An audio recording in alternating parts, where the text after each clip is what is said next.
Vai começar mais um podcast. Os Notáveis, com Patrick Rodrigues. Olá, pessoal, eu sou o Patrick Rodrigues e, como eu sempre digo, eu criei este canal podcast Os Notáveis para levar a história do nosso povo ao mundo. E a história de hoje, olha, já faz muito tempo que a gente está planejando para contar essa história super especial. E que bom que hoje eu estou tendo essa alegria, a satisfação de estar entrevistando, de estar podendo mostrar um pouquinho da história de uma pessoa que está aqui hoje para nos dar uma aula. Afinal, ele é professor, é compositor, é instrumentista, cantor. Gente, olha só quantas qualidades tem o meu amigo, se assim me permite dizer, eu já considero como amigo. Com certeza. George, é George mesmo o seu nome? George, olá, pessoal. Maravilha. Na verdade, eu também estava aguardando por esse momento. Algumas circunstâncias não possibilitaram em outras datas, né, que a gente marcou e aí a gente foi obrigado a adiar, mas estamos aqui. E para mim é um prazer, uma honra falar para o seu público, né, para os brasilminenses e para o mundo, né? Hoje a internet leva essa entrevista, essa conversa, esse bate-papo para o mundo inteiro. Para mim é uma satisfação estar aqui com você, Patrick. Na verdade, eu costumo dizer que o podcast aqui é um bate-papo. Entrevista fica aquela coisa assim, bem... engessada, formal demais, né? Isso, eu prefiro dizer que é um bate-papo. E o podcast, gente, para quem não sabe, não tem nada pautado, não tem pauta, não. A gente faz uma conversa aqui antes de começar a gravação e aí, em cima dessa conversa, a gente vai falando um pouquinho. E eu acredito que não é difícil, não, porque o Jorge está aqui para contar um pouquinho da sua história, né? E, como eu disse aí no início, ele é professor. Você até falou comigo que quer fazer no início aqui um poema de sua autoria, é isso mesmo? Isso. Eu tenho alguns poemas e mais de 70 músicas autorais.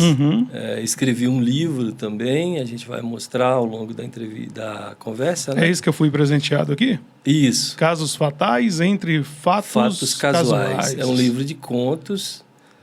Mais tarde a gente fala um pouquinho sobre ele. George Gomes de Oliveira. George Gomes de Oliveira. Eu sou nascido aqui em Brasília de Minas. Sou de Brasília de Minas. Meus pais são do sítio aqui também, no município de Brasília de Minas, mas numa comunidade chamada Fazenda São Lourenço e, de forma mais restrita, Riachão. No fundo do sítio tem esse rio. O sítio está situado no município de Brasília de Minas.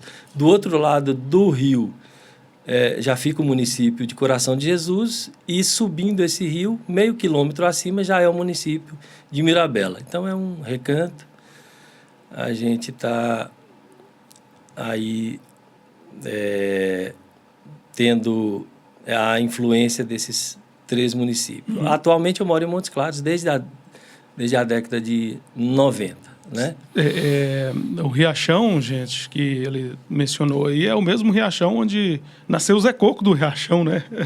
Uma figura popular, cultural. O sítio dos meus pais está a cerca de 5, 6 quilômetros de distância, bem próximo. A gente conhece, inclusive, a família. O professor Jorge, para quem não conhece, não sabe, eu até perguntei para ele antes se eu posso usar essa expressão. É deficiente visual, é isso mesmo, professor? A expressão, ela hoje, até como, diria, de forma legal, né? Uma expressão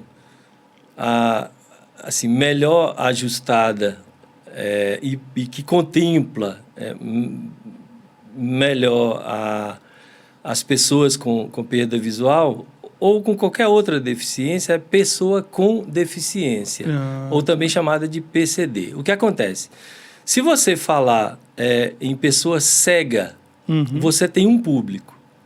Se você falar em pessoa com deficiência visual, aí esse público aumenta muito. E se você incluir aí pessoas com outras condições visuais, aí aumenta de forma exponencial. Só para você ter ideia. Pessoa cega no mundo, nós temos em torno de 40 milhões, segundo a OMS. No Brasil, em torno de 500 mil pessoas. Se falar pessoa com deficiência visual, aí o número já aumenta muito, muito, muito. Se você colocar outras condições visuais, esse número, por exemplo, no âmbito mundial, aí, né, em nível mundial, vai para 1 bilhão. Então, pessoa com deficiência visual, você inclui uma pessoa cega ou com baixa visão. Porque, assim, todo mundo imagina que a pessoa cega é aquela pessoa que não vê nada. Sim. E, na verdade, pode ser... Por exemplo, do olho direito eu não enxergo absolutamente nada, nem claro nem escuro. Já do olho esquerdo, é como se eu visse alguma coisa por trás de um aquário muito sujo. É uma coisa que não é nem claro nem escuro, às vezes até aparecem algumas luzes, mas tudo isso é do cérebro, não é do meio externo. Isso acontece tanto com o olho fechado quanto com o olho aberto. Então, eu sou uma pessoa cega. Só que a pessoa cega também ela pode ter uma pequena perda visual, um percentual mínimo, ela enxerga vultos, ela consegue até se locomover sem uso de bengala e ela se enquadra na chamada cegueira legal. Tem também o cego monocular, né? Que é aquela pessoa que enxerga de um olho, mas não enxerga nada do outro ou tem um pequeno percentual de visão. É um termo muito amplo. A importância de falar pessoa com deficiência visual ou pessoa cega, não há nenhum problema de você falar, olha, Kiko é uma pessoa cega. Não há nenhuma ofensa no termo cego, certo? Sim, sim. Agora, quando você fala em pessoa com deficiência visual ou pessoa cega, é importante que você coloque o termo pessoa antes. Isso tem uma razão de ser, isso é uma coisa pensada, porque isso reforça a condição de pessoa. Antes de ser cego, eu sou um ser humano, eu sou uma pessoa. Então, é importante que você reforce essa condição de pessoa. Então, o termo atualmente é PCD, ou pessoa com deficiência visual, pessoa com surdo e cegueira, aluno com deficiência visual, estudante com deficiência visual, enfim. Mas pode chamar de cego? Pode. Agora, ceguinho, dependendo da situação, pode soar como pejorativo. Certo. Depende também do nível de amizade. Sim, né? sim. Você já nasceu com essa condição ou não? Eu perdi a visão do olho direito aos 6 anos, Patrick, e eu me lembro muito bem desse momento. Eu estava no sítio de minha avó e ela tem um filho adotivo.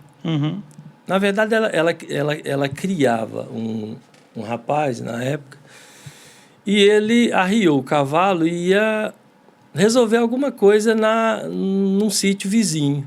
E aí me chamou para ir com ele. Eu, com 6 anos, me lembro dessa situação. Subi na cerca, no pátio, ele encostou o cavalo e eu pulei na garupa. E aí, rapaz, é aquela sensação maravilhosa de uma criança no alto, na garupa de um cavalo em movimento.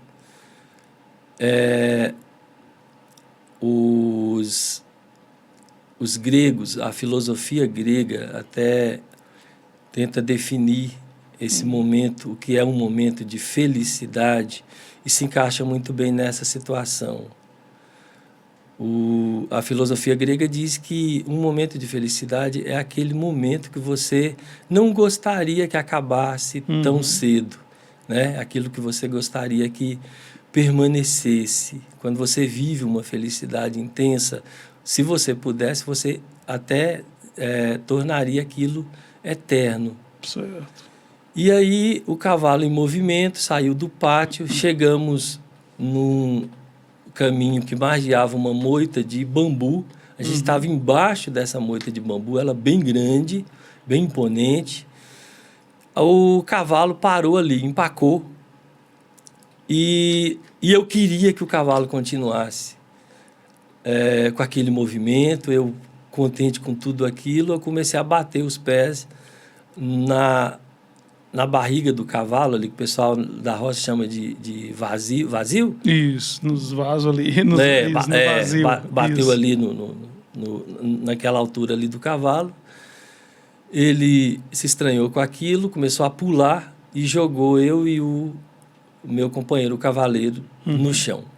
E quando eu caí, eu me lembro até hoje que eu caí de cara no chão. Me lembro até hoje minha mãe e minha avó correndo para me pegarem. Minha mãe me pegou no colo. Na época, o olho ficou bem roxo, os dois olhos, na verdade, em volta da pálpebra, né? Na verdade, das pálpebras, né? Dos dois olhos. Ficou aquela mancha roxa na parte de cima e embaixo. E aí vem esse outro momento, que aquele momento de felicidade que eu não gostaria que acabasse tão cedo, acabou tão cedo e acabou de forma trágica. Na época, meus pais não me levaram ao médico, até pelas dificuldades, né, daquele momento. E eu fiquei cego do olho direito. Enxerguei até os 13 anos, mas já, assim, usando óculos, tinha um pequeno... usava um óculos, acho que usava óculos com lentes de um grau e meio. Mas já sofria muito, meu olho lacrimejava com a luz. Quando eu comecei a estudar, tinha que ficar sentado numa carteira mais à frente. Então, já com algumas limitações. Mas enxergava, nadava, pulava de árvore, né? E naquela época não tinha uma cirurgia, alguma coisa, um tratamento que pudesse reverter essa questão, não? Então, minha mãe, quando me levou ao médico, só constatou que eu havia perdido o olho direito. A causa foi descolamento de retina, mas já não havia mais o que fazer. Como eu sentia muita dor nesse olho, o médico aplicou uma injeção, inclusive, para matar o olho, para matar o nervo óptico, sabe? Acho que para aliviar as dores. Na época, era um olho muito vivo. As pessoas só percebiam por causa da pupila do olho, que era branca, a íris muito viva, o olho aberto. Hoje está deformado, né? Porque hoje eu tenho catarata, há outras patologias, e aí ele está um pouco diferente, um pouco mais fechado que o esquerdo. O esquerdo também eu tenho catarata, glaucoma, e veio o descolamento de retina também. Mas naquela época não tinha a tecnologia que se tem hoje, né? Em tratamentos. Provavelmente, se fosse nos dias atuais, não teria essa necessidade, talvez, de matar esse olho, né? Como foi mencionado. Sim, eu tenho certeza disso. Né? Aconteceu com meu pai a mesma coisa. O médico em Montes Claros queria aplicar essa injeção. Meu pai foi para São Paulo. O médico em São Paulo fez uma cauterização.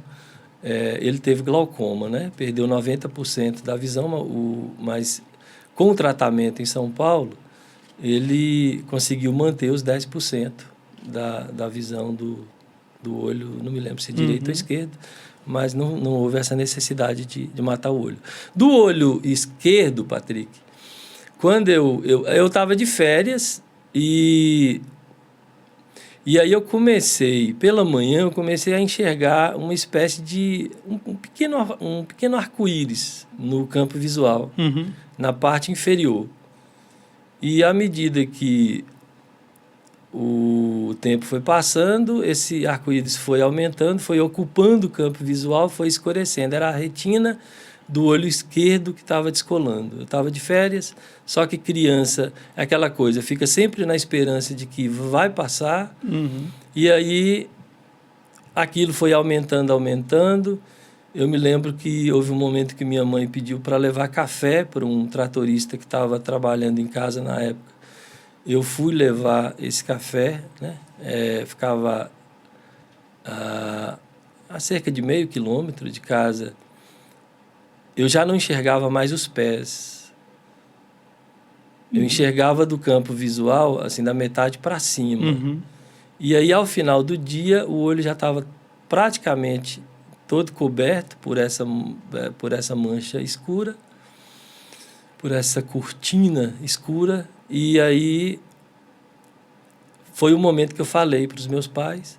Me levaram para Montes Claros. O mesmo médico que havia dado o diagnóstico do olho esquerdo, do olho direito, foi o que me encaminhou para Belo Horizonte. Falou, olha, ele perdeu o olho esquerdo, a causa é a mesma do direito, descolamento de retina, tem que levar ele urgentemente para Belo Horizonte. Fomos de avião, e lá em Belo Horizonte, chegando lá, o médico falou, olha, o caso dele é grave, mas ele tem 100% de chance, de probabilidade de voltar a enxergar normalmente.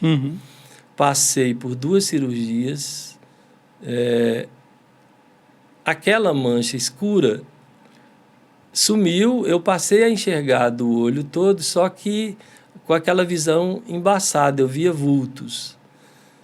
E o médico não entendeu na primeira cirurgia, eu passei pela segunda, a situação se repetiu, sem êxito, e aí ele até me encaminhou. Na época, eu fiz a cirurgia num hospital chamado Centro Oftalmológico, em Belo Horizonte. Aí ele me encaminhou para o Instituto Hilton Rocha, que era a referência na época.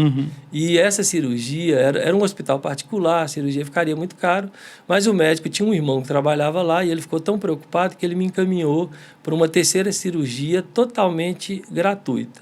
Só que a equipe que me acompanhou na época avaliou a situação e falou para minha mãe, o caso é grave, essa cirurgia pode ser definitiva, ele pode voltar a enxergar, como também pode perder totalmente o percentual de visão que ele tem.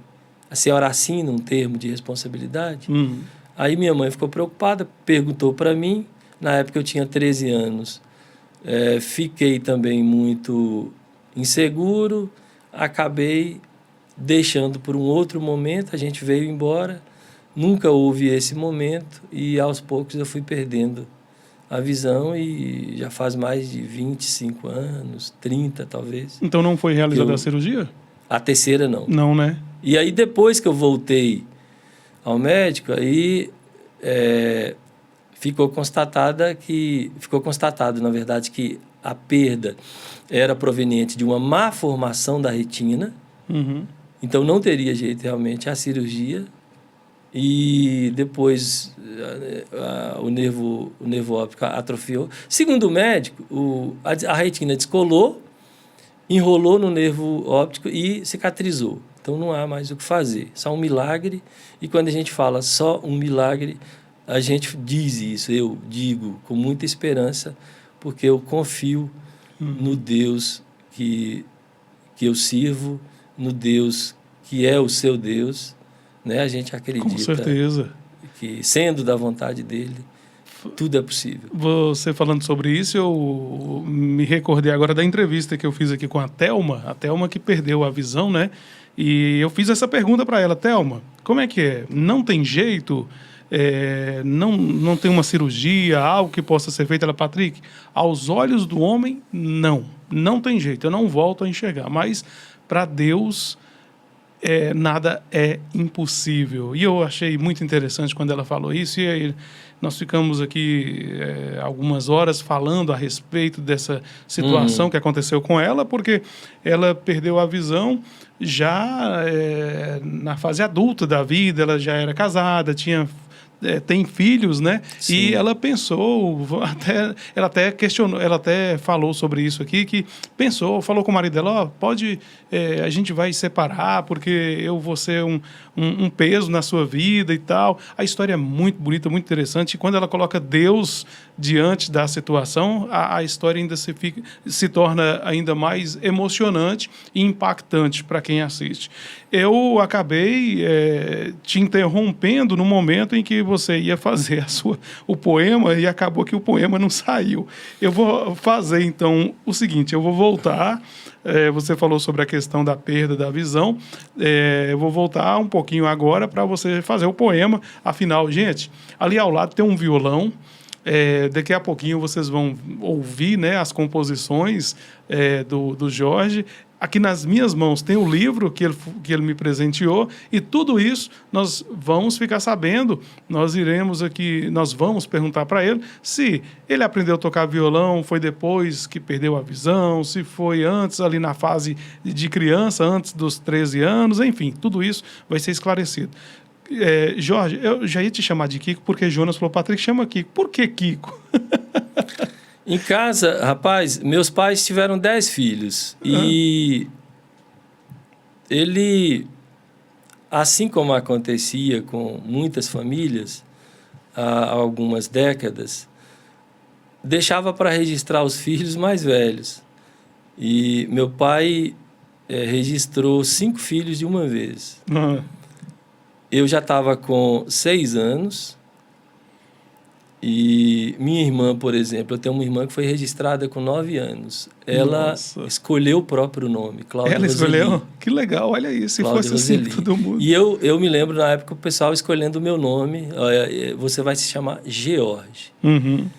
E na época, rapaz, eu queria também acrescentar alguma coisa ao meu nome. Eu falei, mãe, eu posso... meu nome podia ser George Nedney. Minha mãe falou assim, cala a boca, menina. Rapaz, ainda bem que Deus deu juízo para ela. Não tem nada de Nedney no meu nome, é George Gomes de Oliveira. E aí o apelido veio exatamente por essa demora do registro, né? Lá em casa é cheio de apelidos. Disso, assim. As pessoas têm... os meus irmãos, alguns, né, têm apelidos completamente diferentes dos nomes. Vamos lá com o poema que eu interrompi? Vamos. E aí, depois do poema, o poema retrata esse momento da perda visual e as últimas estrofes, o final do poema, traz essa reação que Deus deu a cada potencial humano de buscar dentro de si força, ou buscar em Deus essa força que, na verdade, é intrínseca, né, a cada ser humano. Depois eu falo um pouco mais disso, eu acredito demais na vida, no potencial humano, porque a gente é feito à forma e semelhança de Deus. E a gente, quando perde a visão, a gente vive um momento de luta, é como se algo dentro da gente tivesse morrido. E é um momento de luto, realmente. Você entra num quadro de depressão.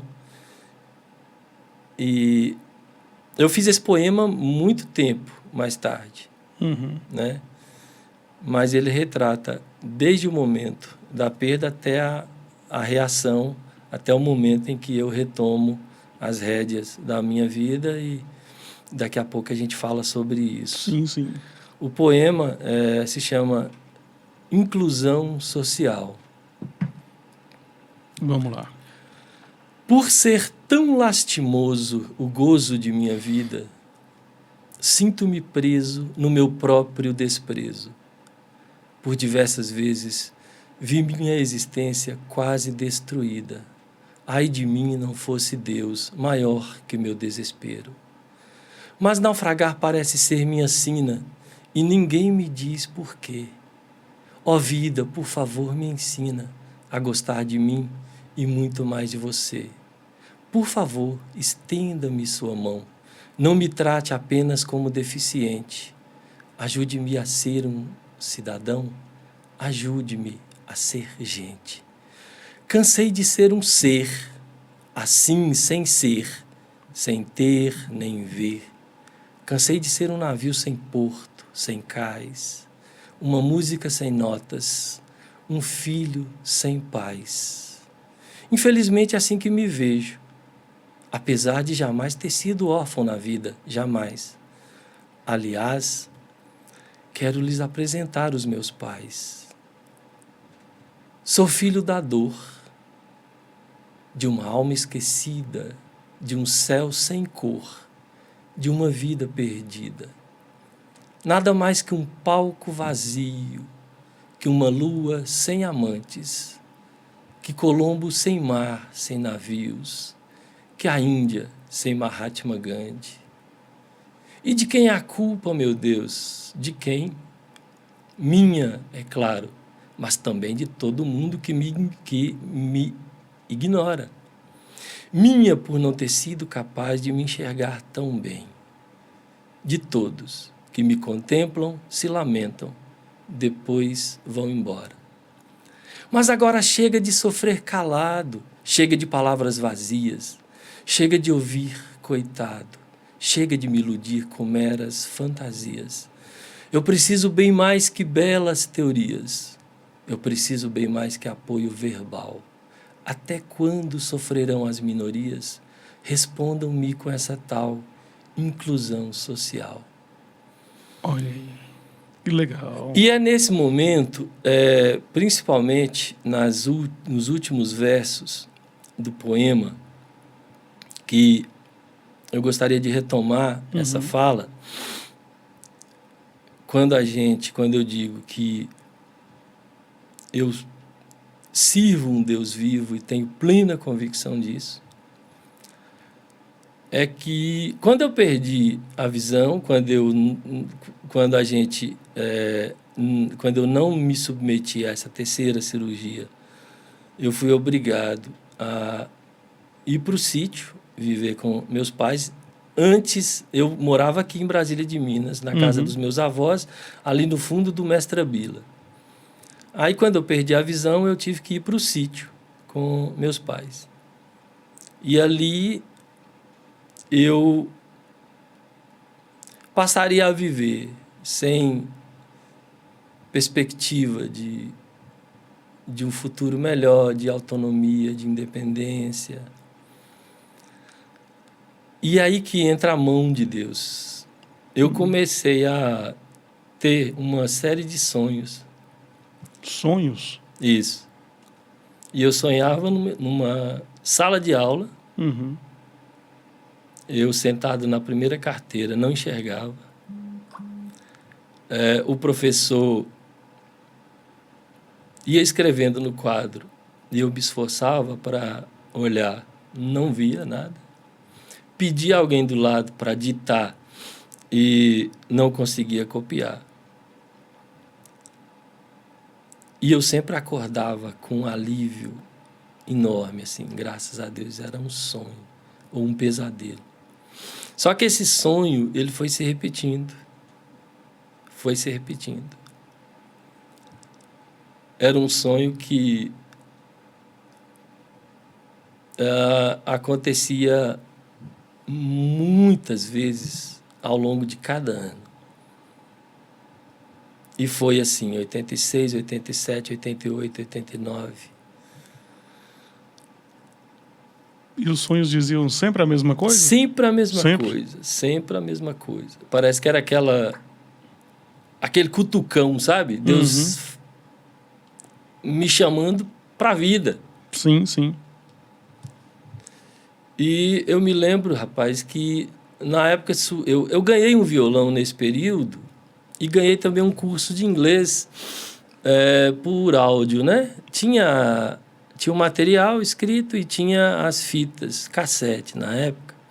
Ainda tinha essa dificuldade, viu, gente? Das fitas, era bem mais complicado que Então, hoje. lá no sítio eu já fazia inglês, com a ajuda dos meus irmãos que moravam lá. Tinha uma irmã, duas irmãs que moravam lá e um irmão que mora até hoje. Aí eu pedia para eles soletrarem ou ir lendo do jeito que eles estavam vendo. Inglês é assim, você escreve maçã e lê banana, né? Então, eu ia aprendendo a forma como se escrevia e depois ouvia a pronúncia. E aprendi e ganhei um violão de presente. E com esse violão, eu comecei a compor as minhas primeiras músicas. Na verdade, eu aprendi poucos acordes no início, depois, cada pessoa que chegava em casa que tocava violão, eu aprendia alguma coisa a mais, sempre fui curioso, sempre fui muito intrometido, e aí chegava e como é que você fez isso aí, me ensina isso aí, fui aprendendo uma coisinha ou outra, no final eu já estava tocando com uma certa habilidade, e aí eu queria aprimorar isso. Aí, minha irmã... Praticamente você aprendeu a tocar o violão sozinho. Autodidata. Isso. E aí eu queria aprimorar. Eu queria aprender usando, se possível, a partitura ou com uma técnica, né, mais aprimorada e tal.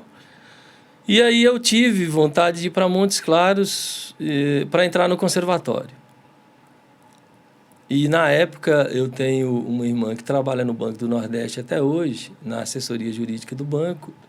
Meu cunhado também trabalhava no banco, na central do Banco do Nordeste. Eles moravam em Montes Claros. E aí eu perguntei para minha mãe, e olha só a importância do apoio da família. Há duas coisas que eu sou profundamente grato. Ao apoio familiar e ao amparo espiritual. Minha mãe em nenhum momento falou, não, você não vai, você vai ficar com a gente, você precisa de cuidados, você precisa, né, que a gente esteja sempre te protegendo. Minha mãe não falou isso em nenhum momento. Minha mãe só falou assim, eita, se for para Montes Claros, você nunca mais volta. Isso você estava com quantos anos? Isso eu estava com 18 anos. 18 anos. Nesse momento que sua mãe te falou isso. Isso. E eu gostaria de pedir desculpas, pessoal. Às vezes, algumas situações, né? Eu sou muito emotivo, sabe, Patrick? Às vezes, como, assim, as coisas acontecem... São dois aqui hoje. E muito verdadeiras e que mexeram muito comigo. Então, até hoje, me emocionam muito. Eu até agradeço muito por você estar aqui hoje dividindo com a gente essa história que vai servir para muita gente que está nos assistindo agora, que está nos ouvindo agora, onde quer que você esteja, gente. Talvez você está aí, ó.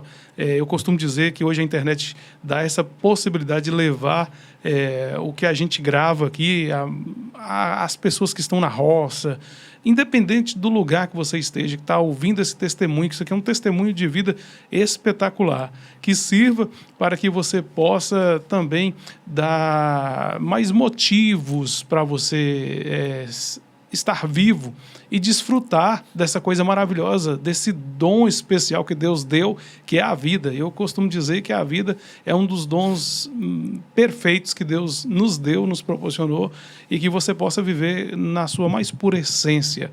E um testemunho que nem o de Jorge aqui é um motivo para que a gente possa realmente dar continuidade mediante a tantos problemas. Tem muita gente que reclama de coisa tão pequena, de coisa tão boba, e a gente se depara hoje com uma aula dessa que a gente está tendo aqui, com um testemunho especial, maravilhoso. É um motivo de grande alegria, principalmente aqui para o canal e principalmente para os nossos telespectadores também. Antes de você dar continuidade, Jorge, eu vou pedir uma coisa que eu acabei esquecendo. Eu fiquei tão assim, fascinado com a sua história, que eu acabei esquecendo de pedir você para tirar o versículo da Bíblia. Já que você falou tanto aqui de Deus, eu vou pedir você para tirar. Enquanto isso, eu agradeço aqui os meus apoiadores, os meus patrocinadores, e eu volto já já. Eu vou ler para você. Agradeço Casa do Milho, distribuidora e agro. Localizado na Praça Newton Veloso, número 33, Alto Claro, em frente ao posto Panorama. Lá você encontra milho, quirela, farelo, soja, sorgo e rações em geral. Venha conferir nossos preços. Estamos prontos para lhe atender. Ou ligue 389-9831-6615 ou 389-9940-8207. Entregamos na cidade e também entregamos na zona rural com acréscimo do combustível. Casa do Milho, o lugar certo para o homem do campo. Agradeço a Clínica São Lucas. Já faz parte da vida de Brasília de Minas, cuidando de sorrisos com excelência e dedicação, com uma infraestrutura moderna, tecnologia de ponta e uma equipe altamente qualificada. Oferecemos tratamentos personalizados para transformar a saúde e a estética do seu sorriso, seja para clareamento, implantes, ortodontia ou qualquer outra especialidade. Venha conhecer a São Lucas Odontologia e descubra por que somos referência na cidade. Estamos localizados na Rua Camilo Prates, 356A, no coração de Brasília de Minas. Materiais de construção e pilar, tintas e acabamentos, em Mirabela e aqui em Brasília de Minas. Olha, esse telefone serve para ambas as lojas, 999555794. Pilar, tintas e acabamentos, bem no centro da cidade, em frente à rodoviária, agora no centro da cidade. Pilar, tintas e acabamentos.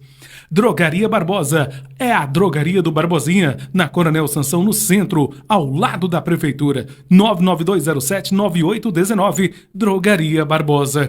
O Brás é Taiobras Baterias, Grande Osmar, fica ali na Rua Josefina Palma, 451, fone zap 99929-3602 e 3231-1365. Agradeço o Posto Panorama, combustível de qualidade, é no Posto Panorama, ali na Praça Newton Veloso, número 148, no Alto Claro. Eu disse Posto Panorama. RG Despachante, o melhor preço da região. Todos os serviços relacionados com o Detran de Minas Gerais, viu? 99948-5241. Você fala com Vinícius. Direção de Elias Raposo. 999760447. RG Despachante. Hortifruti Wagner. Atacado e Varejo. Avenida Bias Fortes 367. Fone Zap 99810-3093 e 99936-8387. Direção do meu amigo Wagner, Hortifruti Wagner. MG Telecom, 100% fibra ótica, sem contrato de fidelidade. Anote o telefone, 99872-9866. MG Telecom. É isso aí, pessoal, já estamos de volta. O Jorge já tirou aqui a palavra de Deus e Deus disse o seguinte, está em Salmos 118:7. O Senhor está comigo entre aqueles que me ajudam. Essa aí foi a palavra. Olha, né? Só. E a minha, Jorge, foi o seguinte. Essa parte minha, esse versículo aí é Deus falando diretamente com a gente. Né? Com certeza, com certeza. A minha foi o seguinte, porque destas coisas me agrado, diz o Senhor. Jeremias 9:24. Olha só, a gente falando sobre a questão aí das dificuldades que o Kiko enfrentou, né? Ele falando aí da história dele, e com 18 anos já tinha perdido a visão, com 13 anos, na verdade, né? Já tinha perdido a visão. 13 anos, fiquei totalmente cego. Totalmente, né? Aos 18 eu fui para Montes Claros para estudar. Para fazer um curso de violão, na verdade, né? Mas eu fiquei sabendo que lá em Montes Claros, se eu não me engano, você foi aprender o método Braille e aprendeu em 3 dias, é isso mesmo? Isso. Aí o que acontece? Eu fui para fazer violão. Eu fui com o propósito de ficar 6 meses e voltaria para o sítio. Só que no conservatório eu tive a oportunidade de conhecer uma pessoa cega e aí ela me falou que estudava, ela me falou nessa possibilidade de voltar à escola e eu não perdi tempo. Na época eu tinha algumas amigas ajudaram, procuraram essa escola que ensinava Braille. Eu aprendi Braille, pessoal, para quem é de Montes Claros ou no entorno aí, porque hoje a gente oferece cursos para 7 superintendências. Eu vou falar sobre isso também. Eu sou professor Eu fiz História, tenho mestrado em História, fiz uma segunda graduação em Pedagogia, trabalho no CAP, em Montes Claros, que é Centro de Apoio Pedagógico às Pessoas com Deficiência Visual. Esse órgão é um órgão do Estado e está localizado na Escola Professor Plínio Ribeiro, a famosa escola normal, que é a maior escola do norte de Minas e a segunda maior do estado. Você se tornou professor e até chegou a mencionar que foi professor de uma das minhas entrevistadas aqui, a Thelma, foi lá em Angicos de Minas, é isso? Isso. Deixa eu retomar isso, então. Aí eu soube do Braille, aí eu comecei fazendo o Braille com Cida, com a professora Antônia Aparecida. Na época, a assistência era individual, né? Havia outros alunos, três colegas na época. Era uma turma bem pequena, em 4, 5 alunos. Ela atendia individualmente. Eu aprendi o Braille. Aí, quando ela me passou a simbologia básica do Braille, né? Uhum. Quando você diz que eu aprendi em 3 dias, é o alfabeto, a pontuação e a sequência numérica, né? De 0 a 9. Então, assim, Mas esses é o básico dias, do Braille. Esses 3 dias aí, vamos dizer assim, para talvez outras pessoas, seria uma coisa que quase que impossível. Sabe o que é impossível? Para a pessoa que enxerga, ela vê os pontinhos, a combinação dos pontinhos, e, de repente, memorizar a simbologia, os sinais Braille, de tudo isso que eu estou dizendo, pode até parecer fácil, se for lida com os olhos. Uhum. Eu aprendi em 3 dias a ler isso com o tato. Com o tato.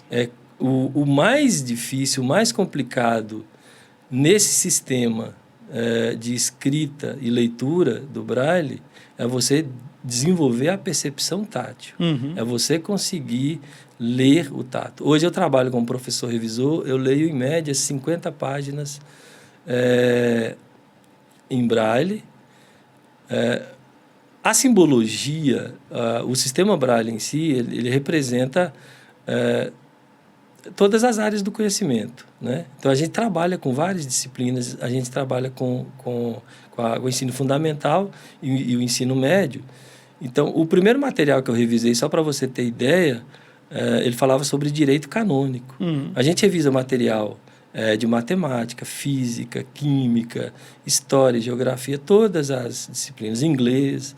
Então, aprender em 3 dias, conseguir ler com o tato em 3 dias, realmente foi uma marca muito importante. E isso me estimulou a continuar estudando.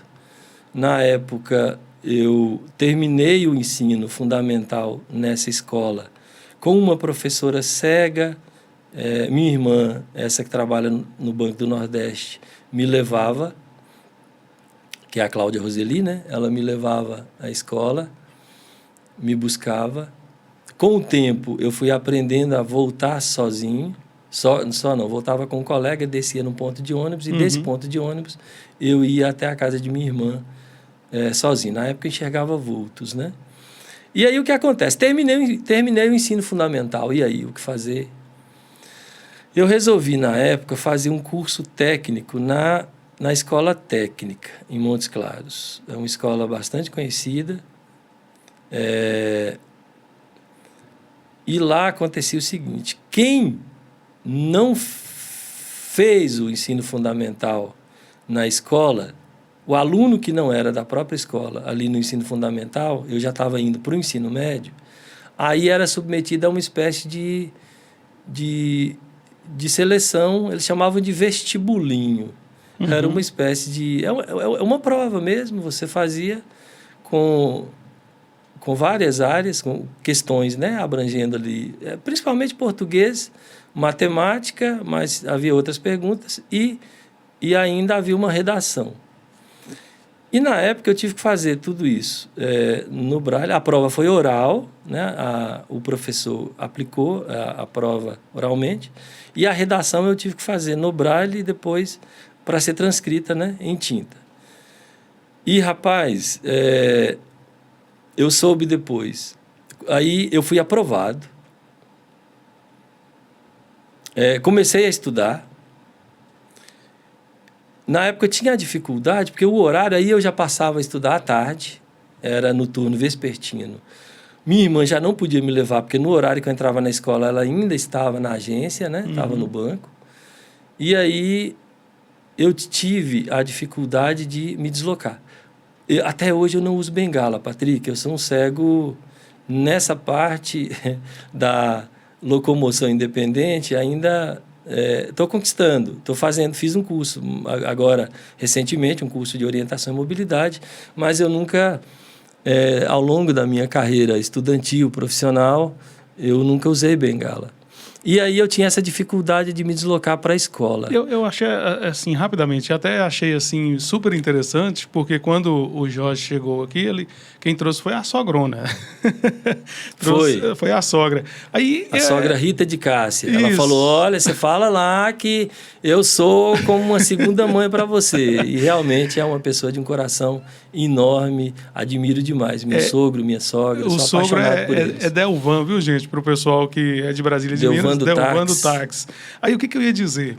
Ele desceu do carro, ela simplesmente estacionou o carro ali do outro lado da rua e ela conversando comigo. E eu vi o Jorge descendo do carro normalmente, tinha um meio-fio, ele desceu do meio-fio, atravessou a rua, veio até a mim e, assim, quem vê não percebe que... Eu fui acompanhando a sua voz. Inclusive, você está conversando com a minha sogra, foi muito importante. Eu vou me direcionando por sua voz. Olha só. O referencial. Olha só, que interessante. Eu achei muito interessante. Você falando que nunca usou bengala, nunca teve, né, essa questão de usar bengala. E para quem... para quem tivesse ali naquele momento ali, quando ele chegou, gente, não dizia que ele tinha essa questão aí de não enxergar, né? E então você sempre teve essa facilidade para se locomover. Na verdade, eu sempre tive muita dificuldade. Dentro de casa, em ambientes ali frequentados, né? Você explora o ambiente, o espaço. Sim. E aí...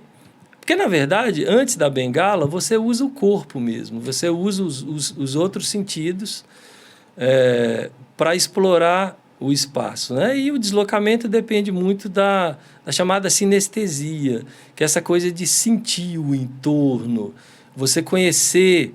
já ter na memória a trajetória que você vai fazer e tal. Então, tudo isso é construído aos poucos. Eu nunca tive dificuldade para me deslocar, por exemplo, na escola, na minha casa, na casa do meu sogro. Lógico que tem o primeiro momento, né? Mas depois que você já passa a conhecer todo o ambiente, é tranquilo. Agora, ir para a rua é que era a minha dificuldade. E aí, E hoje a tecnologia ajuda bastante? Ajuda. Hoje a gente tem alguns aplicativos, inclusive, que você pode acionar esse aplicativo e ele vai falando em tempo real.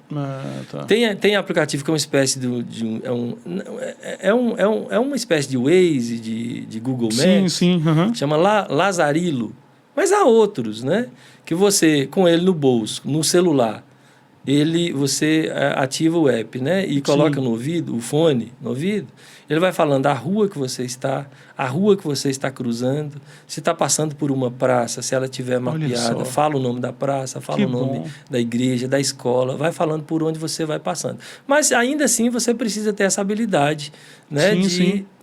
E a bengala, ela realmente é primordial para esse tipo de deslocamento em ambientes externos, até porque eles estão permeados, estão recheados ali de obstáculos, que você nunca sabe direito o que é. Pode ser uma árvore caída, pode ser um buraco que apareceu na noite. Então, mesmo quem tem a experiência do deslocamento pode se deparar com esses obstáculos. Eu como eu enxerguei até 13 anos. E a primeira coisa, para você alcançar essa autonomia, essa independência de se deslocar sozinho, E ajuda. é a superação do medo, da insegurança. Isso, eu ia perguntar e isso. também, outra coisa que incomoda muito, é a vergonha. Uhum. Tem muita gente que tem vergonha, assim, de usar bengala. Eu tive e deixei de usar há muito tempo, por medo, por insegurança e por vergonha. Mas eu admiro muito as pessoas cegas que eu conheço e que andam, não é só em Montes Claros, ou na cidade lugar, né? onde ela mora. É de uma cidade para outra, é de um estado para o outro. Eu já fui, sabe, para o Rio de Janeiro sozinho, já fui para João Pessoa, na Paraíba, sozinho, mas sempre precisei de um auxílio no meio do caminho.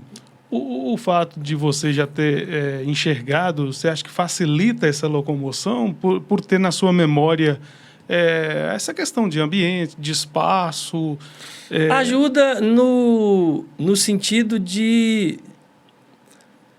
conhecer a disposição do que é uma calçada, uma rua, de canteiros, avenidas, né, com 2 pistas, avenidas mais largas. Apesar de você morou bastante na roça, né, Jorge? Não, na verdade eu nasci aqui em Brasília de Minas, E depois eu fui para Mirabela, fiz o primeiro ano lá, depois meus pais voltaram para o sítio. Eu fiz a segunda, terceira e quarta série aqui em Brasília de Minas, né? É segundo, terceiro ano hoje que a gente diz, né? Mas na época era chamado de quarto, de primário, né? Você estudou aqui em Brasília? Eu fiz um ano. Só que eu morei em Mirabela antes mesmo de ser matriculado. Aí de lá eu vim para cá, para Brasília de Minas, estudei no Mestra Bila, morava com meus avós e fiz o segundo, terceiro e quarto ano aqui. O Jorge, gente, ele toca em formação de Jonas, viu? Ele toca sanfona, violão, sax também? Eu toco saxofone, eu sou da congregação cristã e na igreja eu toco saxofone, sax reto, toco violão. Sanfona, eu sei... eu aprendi alguns acordes no teclado, né? Minhas irmãs tinham órgão, que é o que se usa na igreja. Cristã, né? Aí eu aprendi a tocar um pouco no teclado, né? E no órgão, e é o que eu... Assim, explorei algumas coisas na sanfona, mas, assim, não tenho... não sou talento... eu acho que eu nem diria que eu toco sanfona. Eu sei fazer alguns acordes, sei tocar alguma coisa. Outro dia eu estava vendo o Ratinho, apresentador de televisão, né? De TV, falando que os melhores músicos do Brasil e quem sabe até do mundo estão na Congregação Cristã do Brasil. Ele ainda falou... É a maior orquestra do mundo. Maior orquestra do mundo. Ele falou assim, puxa vida, eu queria tanto que esse pessoal viesse aqui no meu programa. Inclusive, eu quero aqui ressaltar a participação do ancião Marcos Osvan aqui no meu podcast. Ele deu uma entrevista aqui espetacular. Acompanhei a entrevista dele. E voltou para me entrevistar também. Olha só que privilégio eu tive. Eu contei a minha história na 100ª entrevista do podcast. O Marcos Osvan se disponibilizou, veio aqui e me entrevistou. Meu Deus do céu, eu tremi na base, porque o homem é sensacional. Marcos Osvan eu tenho uma admiração, tem uma história de vida grande, belíssima. Gente, eu estava falando, e não querendo te cortar, o Patrick, a gente vai assim, a história, eu acho que quando ela vai e volta, né? Eu acho que fica até mais interessante e aí se caracteriza como um bate-papo mesmo. Sim, é um bate-papo. Mas eu estava lá na escola técnica, né? Lembra do vestibulinho lá, da prova que eu fiz? Sim. Aí me informaram que eu havia sido aprovado. A diretora me chamou e falou, olha, você... foi aprovado, houve 500 candidatos e você passou em segundo lugar. Nossa. Então, a escola vai fazer o que for possível para você não ser apenas matriculado, para ser acolhido, para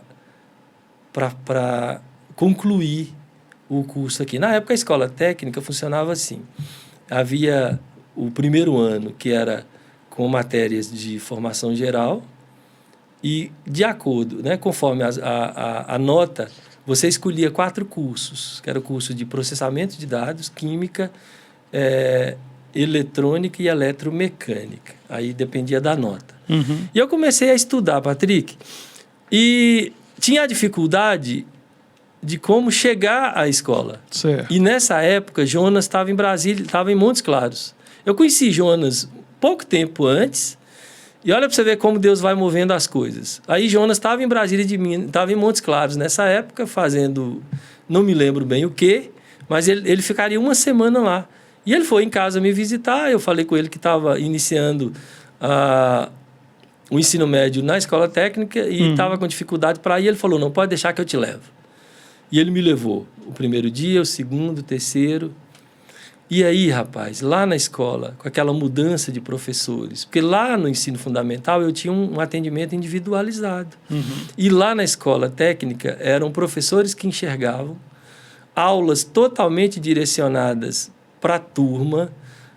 No ensino fundamental eu tive 4, em alguns, no primeiro momento, 3 colegas, depois aumentou mais um colega, né? Passei a ter 4 colegas. Lá na escola técnica, essa turma já era de 35 colegas, né? De 35 alunos, e eu ali, perdido. Eu havia aprendido o Braille, eu aprendi uma coisa chamada estenografia, que é a abreviatura do Braille, para conseguir escrever com maior rapidez, né? Só para você ter ideia, por exemplo, muito, é MT, né? No Braille. Isso na estenografia. Eu aprendi tanto o Braille, né? Por extenso, como a abreviatura Braille para que eu tivesse tempo para... Assim, a minha intenção era acompanhar os colegas em pé de igualdade. E aí, o que acontece? Entrou o professor de inglês. Eu até... Olha a providência divina, novamente. Eu já havia feito aqueles cursos básicos que minha irmã me deu de presente lá no sítio. Eu sabia mais do que o básico de inglês. Só que ele chegou com um texto técnico, e o inglês lá era inglês técnico. Já chegou com um texto grande e passou no quadro.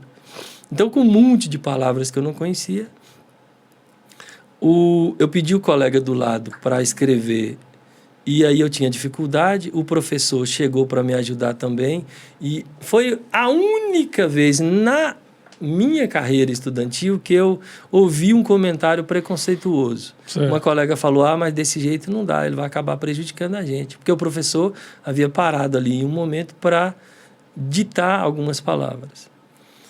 E aí, rapaz, eu fiquei já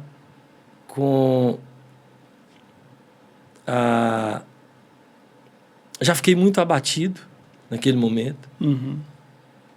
Quando a professora de português entrou, que era a próxima aula, eu estava cabisbaixo. E aí a professora notou, perguntou para mim se estava tudo bem. Eu falei, não, eu estou pensando em desistir. Ela falou, não, George, você entrou aqui por mérito e você vai continuar por mérito. A gente vai fazer o que for possível. Antes de você tomar essa decisão de forma efetiva, a gente vai conversar. Eu quero que você me acompanhe, a gente vai conversar com a diretora, a gente vai se reunir e tal. E ali eu cabisbaixo, lembra do sonho lá que eu tive? Sim. Insistentemente. Quando eu comecei a fazer o ensino fundamental, 91, 92, 93, 94, esse sonho sumiu. Nunca mais tive esse sonho. Eu já estava estudando. E nesse momento que eu estava lá na escola técnica, veio à mente o sonho. Veio à mente o sonho. Na primeira carteira, eu olhava para o quadro, a professora passando a matéria no quadro, eu não conseguia enxergar. Eu já havia pedido a alguém do lado para ditar.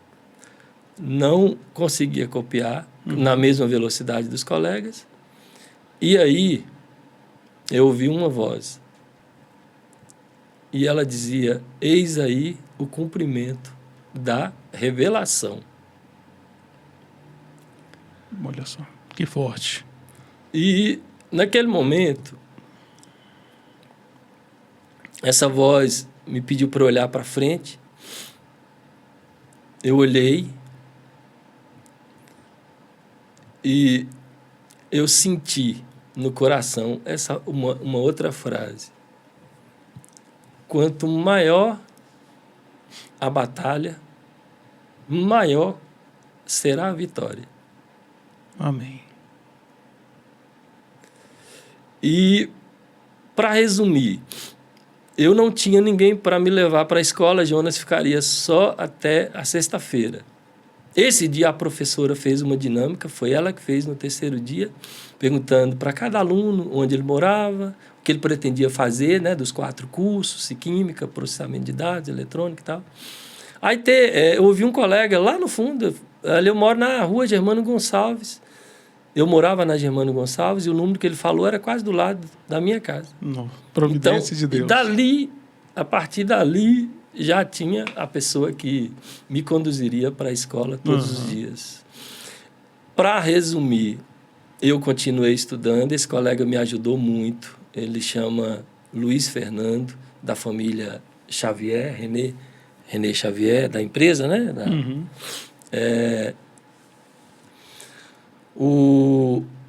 O Arley me ajudou muito também. Me lembro de alguns nomes, Plínio, algumas pessoas ali, alguns colegas que me ajudaram bastante ali.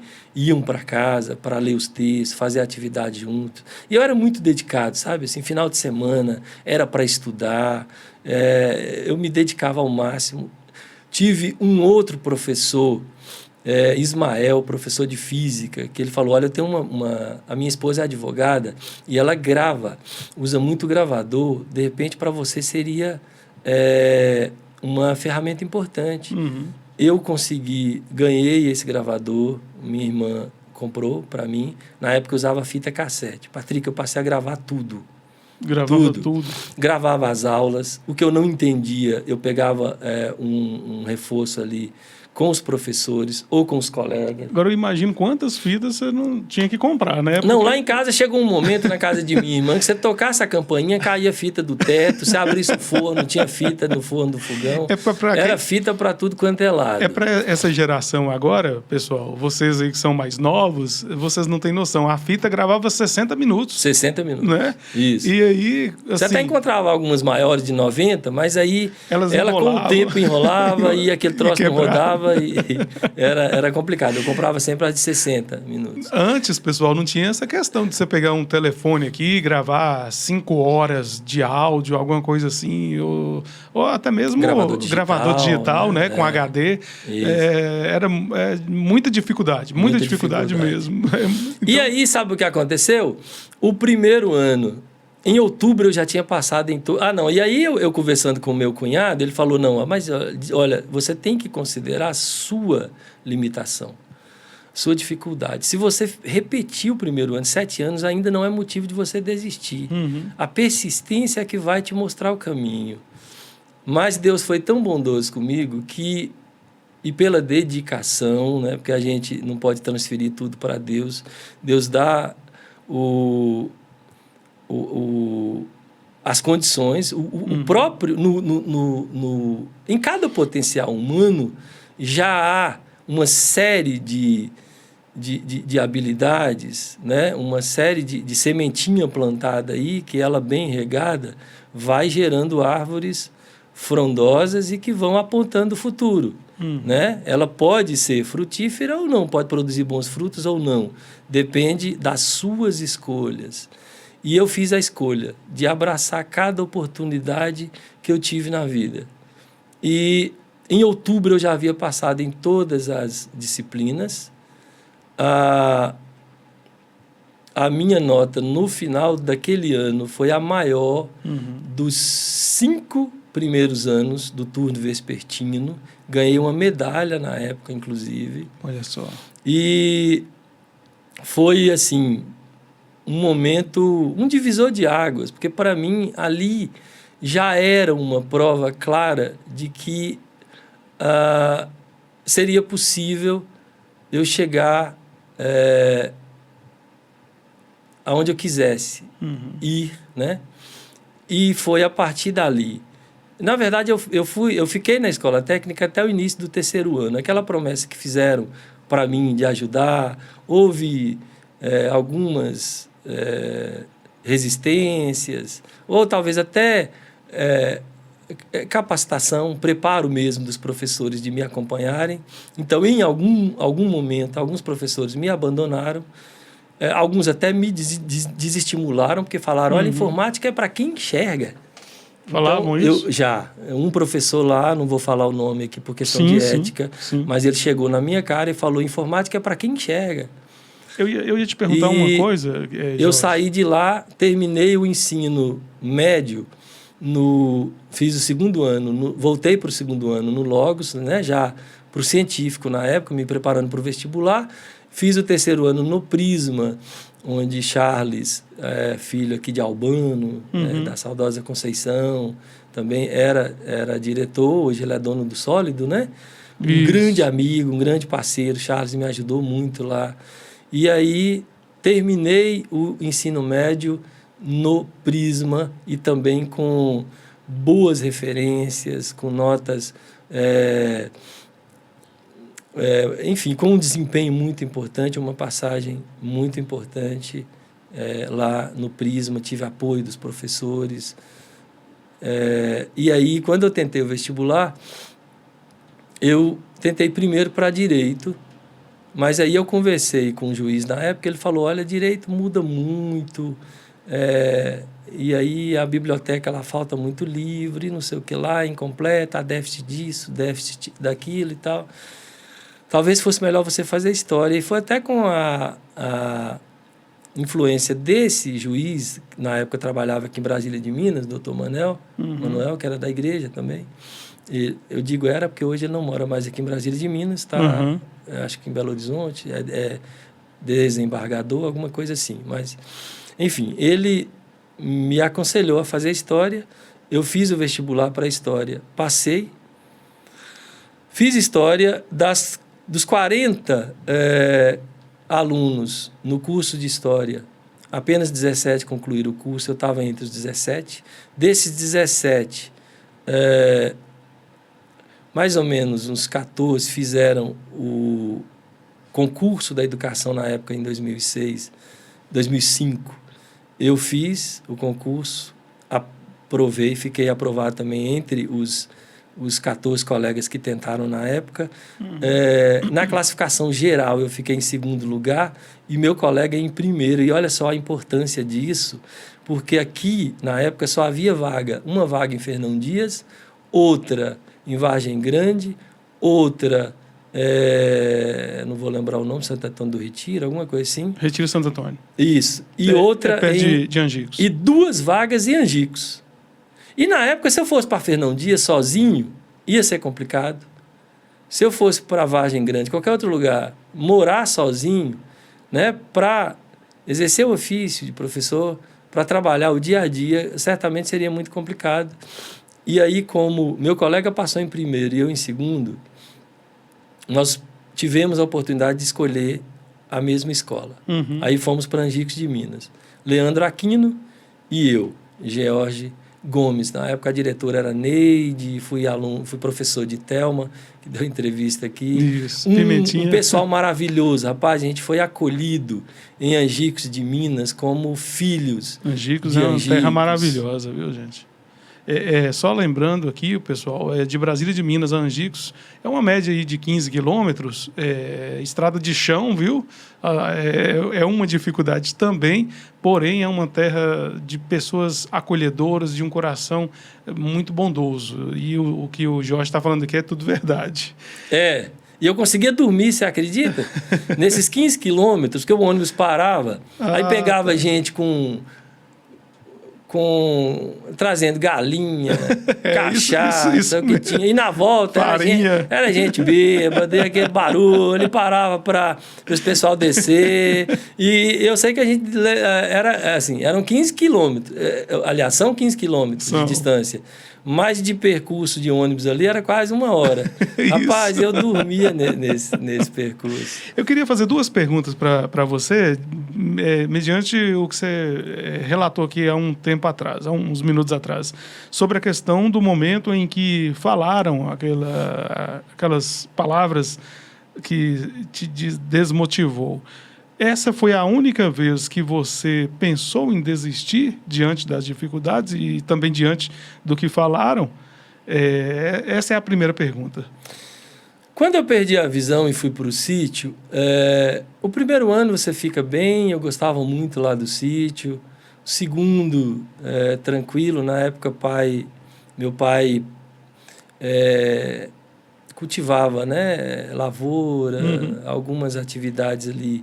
E aí iam algumas pessoas para dormir em casa, inclusive tinha uma carvoaria também, e aí tinha um pessoal que morava próximo. Então, como tinha bastante gente, tem uma igreja lá que é a mais antiga do norte de Minas, um salãozinho. E aí, como havia essa movimentação intensa, né, de pessoas, no primeiro momento, eu me senti acolhido e estava tudo bem. Aí, com o passar do tempo, alguma coisa gritava dentro de mim para aquele comodismo, aquela vida, aquela inércia, aquela vida sem nenhuma mudança, sem nenhuma perspectiva de futuro. E aí eu comecei a entrar num quadro de depressão. Houve momentos, inclusive, que eu quis morrer. Nunca pensei em tirar a minha vida. Isso não. Mas chegou Quando a eu pensar. digo lá no poema, por diversas vezes, né, vi minha existência quase destruída, mas não é porque eu pensava em cometer suicídio, é porque eu achava que seria melhor se Deus tirasse a minha vida. Só que, mais uma vez, a palavra que eu ouvi do meu Deus foi: o que eu tenho para te dar é vida, e vida com abundância. E isso está se cumprindo até hoje, porque em janeiro, dia 5 de janeiro de 2023, eu sofri um infarto. Uma das coronárias fechou 100%. Eu fui atendido rapidamente no Dilson Goldinho. O médico falou: se você estivesse longe, seu coração não suportaria. 1 hora antes eu estava aqui em Brasília de Minas. Deus colocou algum incômodo, alguma coisa, que a gente foi embora. Cheguei em casa, tirei as malas do carro. Minha sogra tinha dado um saco de piqui. Eu descasquei esse piqui e peguei as cascas, coloquei no saco de nylon, coloquei lá fora para minha esposa jogar fora no outro dia. A gente compra água mineral, né? E eu gosto de colocar no filtro, para filtrar, porque eu não confio muito na qualidade da água mineral. E aí eu peguei, estava mais ou menos a metade do vasilhame ali, eu peguei e entornei ali no filtro. Foi esse o movimento que eu fiz. E quando eu fui para o quarto, quando eu fui para tomar banho, falei: agora eu vou tomar banho. Eu senti uma dor nas costas, pedi minha esposa para dar uma massagem nas costas, que não passava, uma dor muito forte. Ela começou a irradiar para a região torácica e para os braços. Eu falei: acho que melhor você me levar para o hospital, porque está muito forte.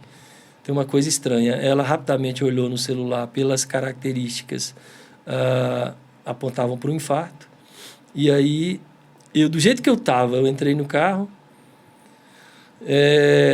Ela falou: e para onde a gente vai? Eu falei: a gente vai para o Dilson Goldinho. Nunca soube que o Dilson Goldinho era referência em cardiologia. E a referência no norte de Minas. Pessoal, lá em Montes Claros há 3 hospitais que conseguem atender uma pessoa infartada: Dilson Goldinho, Santa Casa e Haroldo Tourinho.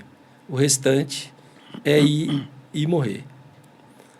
E eu fui para o Dilson Goldinho, era ali por volta de 9h40 da noite. É um hospital cheio, esse dia não tinha praticamente ninguém, nós conseguimos estacionar o carro em frente.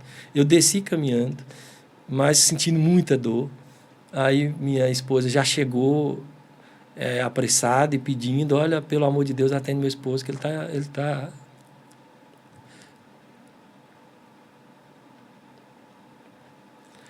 está sofrendo um infarto. Aí me encaminharam. Eu fui, quando fizeram o eletro, já constataram, imediatamente me colocaram, me fizeram mastigar um monte de comprimidos, me mandaram para a hemodinâmica, me colocaram na cadeira de rodas. O enfermeiro bateu a mão no meu ombro e falou assim, não se preocupa não, que você está no lugar certo. Uhum. E minha esposa ficou lá, o médico explicando para ela, olha, infarto, você vai ter que ir lá na recepção para providenciar, ele vai ter que ficar internado. E ela falou, mas e agora, doutor? O médico falou, agora ele está nas mãos de Deus. O caso é muito grave. O médico, quando passou o contraste, mostrou para minha esposa depois, a coronária estava um trecho bem grande, totalmente fechado, totalmente obstruído. E o cateterismo e a angioplastia, tudo ocorre muito rápido, né?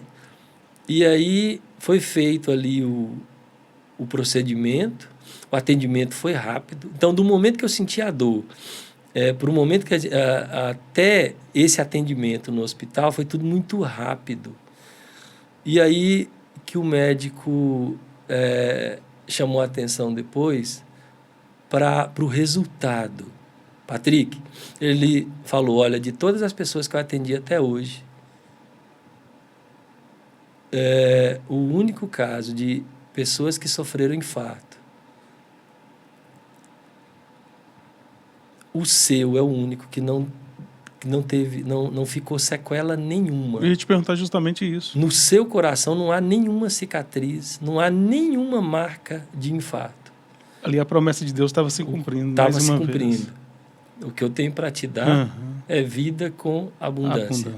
E foi ao longo dessa carreira, e aqui, rapaz, eu fiquei em Angicos 1 ano, em 2006, consegui remoção para Montes Claros em 2007. Eu trabalhei em Mirabela também em 2005. Um abraço aí para o pessoal de Mirabela, lá no Maria Machado. Trabalhei na escola, também fui muito bem acolhido. Gera, Giovanni, Jaime, muitos professores, Rod, muita gente, companheiros ali, parceiros, aquele pessoal que sempre me trataram com muito respeito, muita consideração, e tenho muita consideração por eles também. E de lá, foi quando eu passei no concurso, vim para Angicos. De Angicos eu saí da sala de aula e aí fui para o CAP, que é esse órgão especializado, né, já para atendimento. Produção de materiais em braille.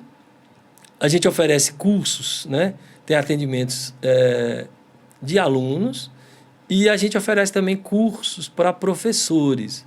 Hoje eu atuo lá como professor revisor e como professor capacitador. Certo. A gente, na verdade, já trabalhei, já tive alunos, na verdade, professores daqui de Brasília de Minas que fizeram curso com a gente. São vários cursos na área de baixa visão, orientação e mobilidade, tecnologia assistiva, código matemático unificado, há vários cursos, surdo-cegueira. Então, quem conhece alguém aí que não enxerga, que está matriculado, ou você que perdeu a visão e precisa dessa reabilitação, é só nos procurar lá no CAP, em Montes Claros, na rua Marucas Avelar. O bairro é Cidade Santa Maria, mas é ali nas imediações do Jardim São Luís. É na Escola Normal, porque a frente da Escola Normal ela está voltada para a Avenida Mestra Fininha e a gente trabalha na lateral, a gente entra por um portão na lateral, que é na Marucas Avelar, muda o bairro. Uhum. É interessante, mas é o mesmo quarteirão. Uma segunda pergunta, dentro ainda das duas perguntas que eu ia fazer, você chegou a falar que teve uma depressão ali no início, mas que Deus sempre te amparou e te mostrou que ia te dar vida em abundância. Mas, em algum momento, você questionou a Deus: Deus, por que isso comigo? Por que acontecer comigo? Você já relatou, falando que já pediu até Deus para que te levasse, né? Que você, Sim. né? A questão de não que você queria tirar a sua vida, porém que Deus permitisse que você morresse, vamos dizer assim. Teve algum momento que você se questionou? Por que comigo? Por que isso comigo, Deus? Eu faço esse tipo de pergunta até hoje. Eu não me conformo ainda com a perda visual. Uhum. Ela me incomoda muito. Eu sempre, além de amar a vida, eu sempre gostei muito de ir para o sítio, Natureza. contemplar a natureza. Enfim, eu acho que tudo isso mexeu demais comigo até hoje. Em alguns momentos, eu me deparo com uma certa tristeza ou ansiedade, porque às vezes você quer fazer algo a mais e a cegueira, querendo ou não, ela traz algumas limitações ou algumas barreiras, né? Que exige um pouco mais de esforço para superá-las. E a vida da gente, o Patrick, é movida por uma energia. E essa energia, alguns filósofos chamam essa energia de formas diferentes, né? Você vai encontrar no Schopenhauer, por exemplo, ele chama de vontade. Spinoza chama impotência de agir. Independentemente do nome, a gente chama de fé. Independentemente do nome, é uma energia que nos move. E ela oscila ao longo do dia. Tem dia que você acorda animado, não é? Uhum. Tem dia que ao longo da vida você está animado. E nesse mesmo dia, às vezes você está extremamente desanimado, triste. E isso acontece ao longo da vida também. Então, quadro de depressão permanente, não, eu nunca passei por ele. Inclusive, já conheci pessoas que se mataram, que entraram nesse quadro de depressão, não conseguiram sair. E, às vezes, algumas pessoas sofrem até por não detectarem o problema. Eu, por exemplo, sofro, a minha tristeza é pela perda visual. E de 2022 para cá, eu ainda adquiri um zumbido. São 2 zumbidos, inclusive. Um parece um motorzinho no silêncio. Incomoda tanto que eu não consigo dormir se eu não ligar o ventilador, o ar-condicionado, produzir algum outro ruído para mascarar esse zumbido. E tive uma pequena perda auditiva de 4%, distribuída nos 2 ouvidos, 2,5 no direito, 1,5 no esquerdo. Mas por não enxergar essa sensação de perda, acaba sendo maior, e o zumbido, no silêncio, aumenta ainda mais a sensação de perda, né? Essa potência de agir,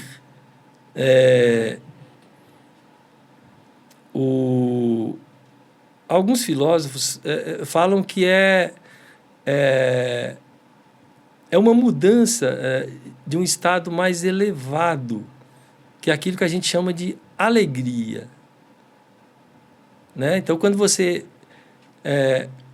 chega a esse ponto mais elevado, é aquilo que a gente chama de alegria. Eu tenho muitos momentos de alegria na vida.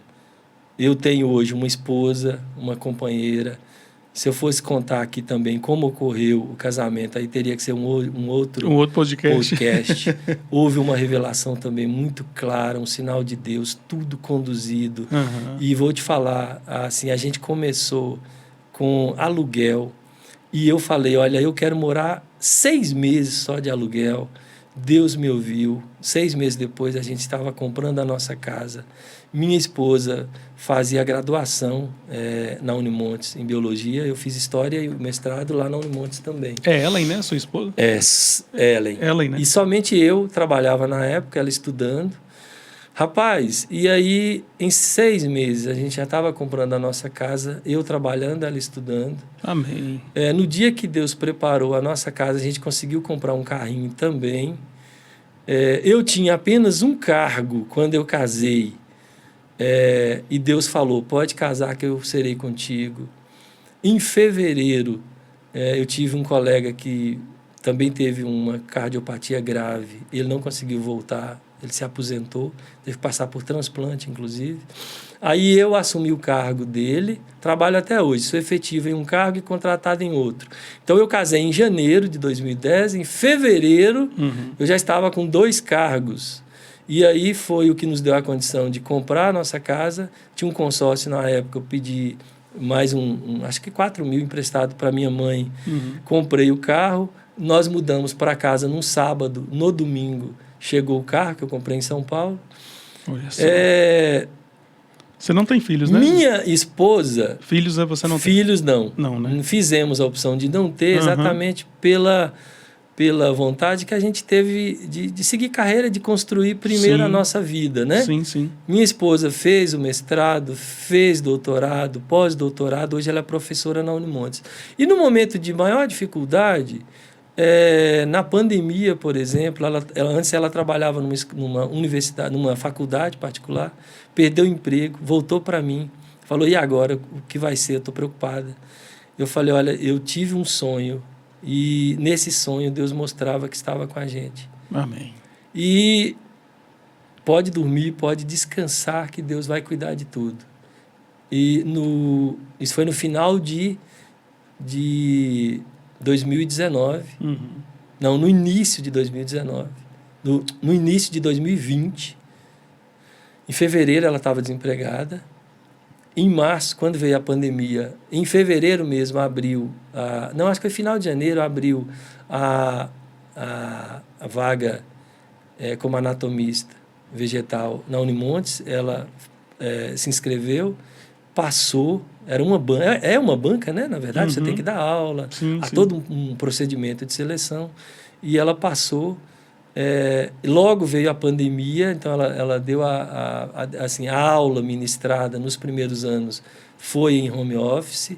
Então, assim, no período da pandemia, que muita gente ficou desempregada, eu estava com 2 cargos na escola normal e minha esposa trabalhando na Unimontes. Que legal. É Deus cuidando da gente Deus o tempo providenciando. todo. Sabe, eu estou aqui conversando com você e eu me emociono muito com esses relatos, esse tipo de bate-papo. Eu fico muito emocionado. Mas, ao mesmo tempo, eu estou aqui ansioso, querendo ver você tocar o violão. Vamos lá? Você é compositor também, né? Sou. Né, Jorge? Eu tocava os hinos da igreja. E aí, com o tempo, eu fui aprendendo. Lá no conservatório, aprendi algumas músicas. Não cheguei a desenvolver a habilidade de tocar lendo a partitura, até porque tocar e ler ao mesmo tempo não dá, né? E aí, eu comecei a compor, na verdade, desde o momento que eu estava lá no sítio, ainda vivendo com meus pais. Certo. A primeira música que eu fiz, inclusive, é uma música em homenagem às sogras. A música chama Uma Sogra de Lascar. Eu era solteiro, minha mãe falou, olha, desse jeito você não vai casar nunca. Mas eu falo, não, mas eu não estou falando da minha sogra quando eu tiver... De um modo geral. Cada um que ri é da sogra dele. Só que eu não vou cantar essa música aqui em respeito à minha sogra. Mas eu tenho um canal no YouTube. Agora você deixou curioso. Aí quem quiser anotar o canal aí, ó, é @George Gomes. Para encontrar, porque tem um outro George Gomes na internet. E ele também é compositor e cantor. E aí, para me encontrarem, é só digitar @George Gomes YK1XE. Isso, é no YouTube, né? No YouTube. No Instagram é... agora. georgegomes.kiko, george.gomes.kiko. É @georgegomes.kiko. Kiko. Isso. K-I-K-O. No Isso. Instagram. Gente, Eu tô lá no TikTok também, mas lá eu não vou saber informar neste momento. Mas depois eu passo para Patrick, depois coloca aí no... como essa da sogra tá lá? Tá lá no YouTube? A da sogra, eu tô começando a postar as músicas, até porque, Patrick, o que acontece? Eu sempre tive vontade de dar visibilidade às minhas músicas. Nunca tive vontade de seguir carreira de cantor.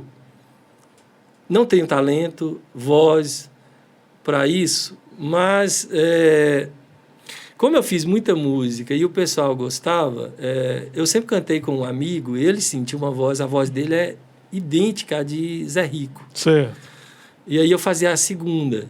Então, eu gravei 2 CDs para registrar as músicas, e aí eu falei, olha, eu vou dar visibilidade a essas músicas. No CD... nas músicas, a gente vai alternando. Às vezes eu faço a primeira, esse colega faz a segunda, ele se chama Warley.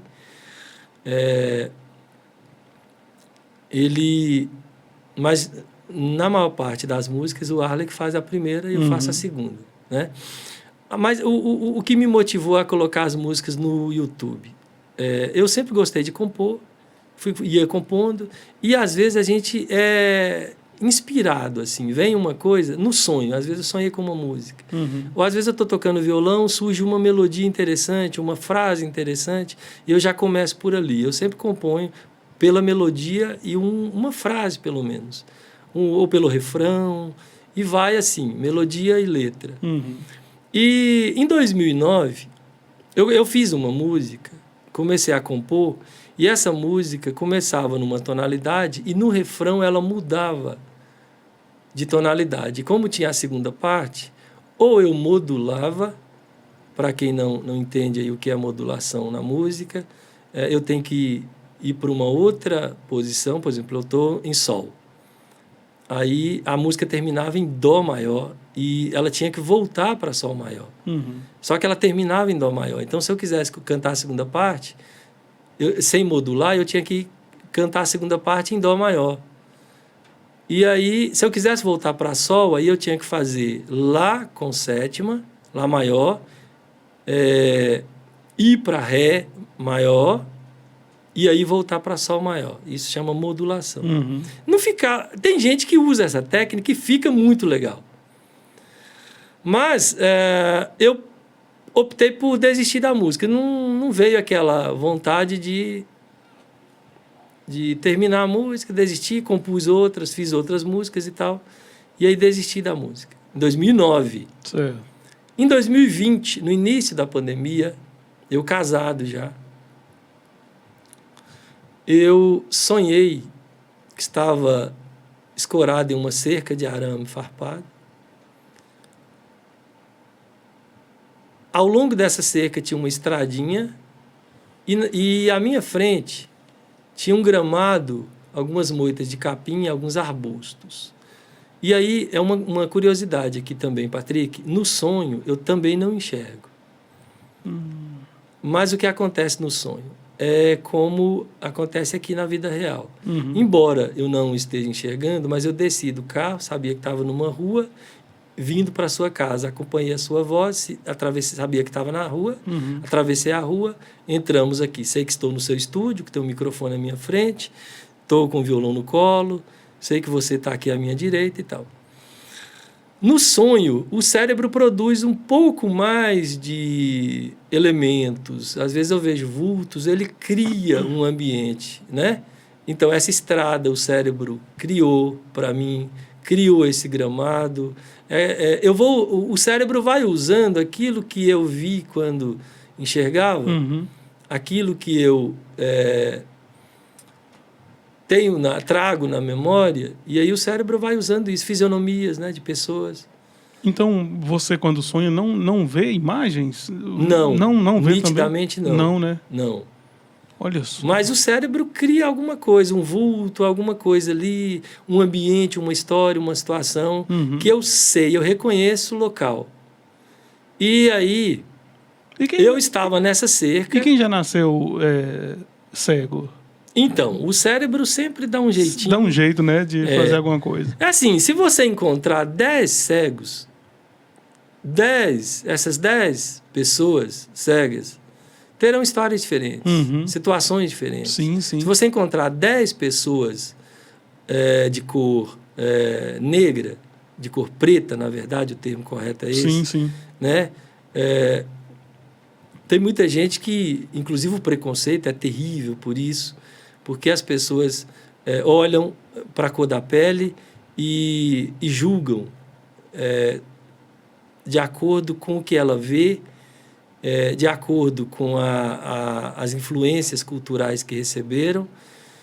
Mas essas 10 pessoas de cor negra têm histórias diferentes, elas são diferentes, elas vão se desenvolver de forma diferente, têm talentos diferentes, habilidades diferentes. E a pessoa com cegueira, seja congênita ou adquirida, também tem isso. Cada uma vai ter a sua história, cada um vai ter a sua experiência, a sua vivência, mas o cérebro, ele sempre dá um jeito de trazer coisas novas, coisas surpreendentes. Coisa de Deus, né? Uma coisa... Nós somos feitos a forma e semelhança de Deus. E isso nos dá um potencial humano que ninguém, e por isso que Jesus falou, não julgueis para que não sejais julgados. Ninguém conhece a vida do outro e, às vezes, a vida do outro te surpreende muito. Eu, como professor, por exemplo, eu já tive colega que eu falei, olha, isso aqui não vai a lugar nenhum. E hoje faz medicina na Unimontes. Olha só. Aliás, hoje é até médico, né? Mas há um que eu atendi um tempo aí, que é advogado hoje. A vida nos surpreende o tempo todo, né? E uma coisa que eu gosto de falar sempre, Patrick, a gente precisa se